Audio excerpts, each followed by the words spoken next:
They repealed the EPA's endangerment finding. That's the rule that said pollution endangers human life. Okay, so the endangerment finding, that's the rule that says pollution endangers human life. That is such a vague statement. The endangerment finding ruled that CO2 endangered human life, which is a huge government overreach because CO2 is not a pollutant in the way that lead or sulfur dioxide and all these other pollutants are. It doesn't have an immediate negative impact on human health.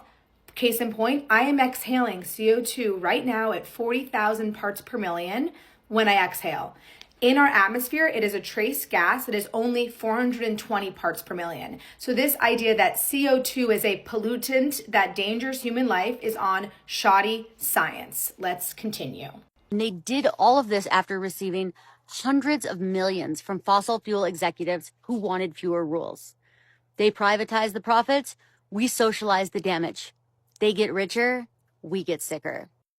Okay, this black and white narrative that the evil fossil fuel industry is paying off the government to make this decision is ridiculous. This is a common sense decision because regulating CO2 has been a huge drain economically because it's led to all these pointless regulations that have not made us safer, but they've made everything more expensive.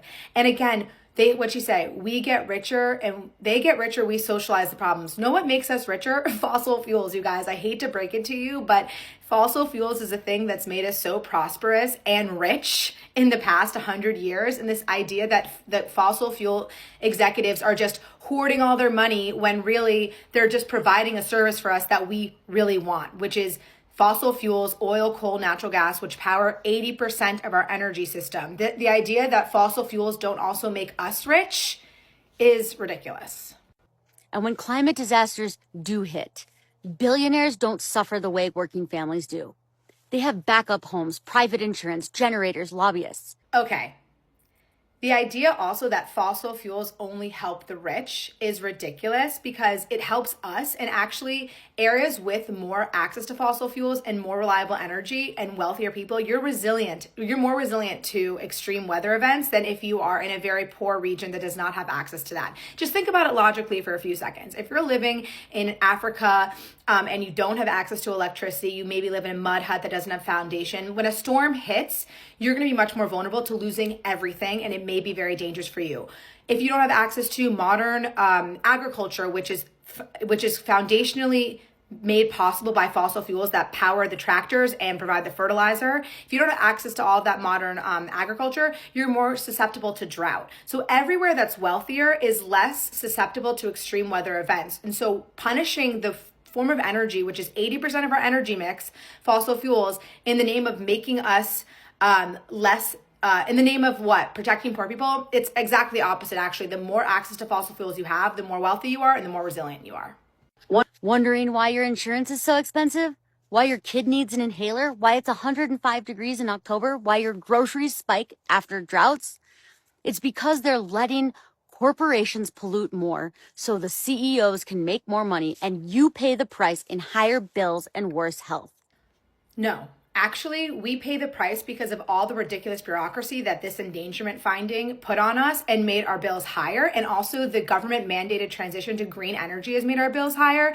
And even if you see things like, okay, we're having more heat waves because of climate change, the thing that makes us more resilient is access to cheap, abundant, reliable energy so we can have air conditioning, so we can continue to live our lives and thrive in the way that we do best, which is with the fossil fuels that power our lives. This is such black and white thinking that's vilifying the thing that makes our lives possible. And they're also conflating that CO2 emissions, which again, I'm exhaling right now, is the same thing as smog. And the problem is that we've already tackled smog. We passed the Clean Air Act in 1964, which led to like a big decrease in all the things you're worried about that lead to actually impacting human health. Like we took lead out of gas, right? We desmogged our factories back then, and then this endangerment finding that came in 2009 just extended that from like pollutants that actually harm us to CO2, which is a naturally occurring gas. It was a huge government overreach that's made our lives more expensive. So she's conflating a lot of things.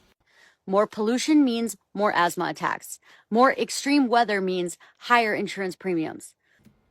So the more extreme weather thing is also really on shaky ground, because we have not seen extreme weather go up across the globe. And if you don't believe me, I can show you the IPCC, where in this chart right here, I'm just going to cover the whole screen with it. See, when you look at things like hurricanes, droughts, whatever, like you can pause and look. All of those boxes are white because they have not seen an increase. The only thing they've seen an increase in is more heat. And I've talked about this before, but heat is less dangerous than cold. So we are having 10x more people die from cold than from heat. So although we're seeing this minor increase in heat, I do not believe, and you can make a very rational case that it's not bad for human health compared to if we had more extreme cold increasing.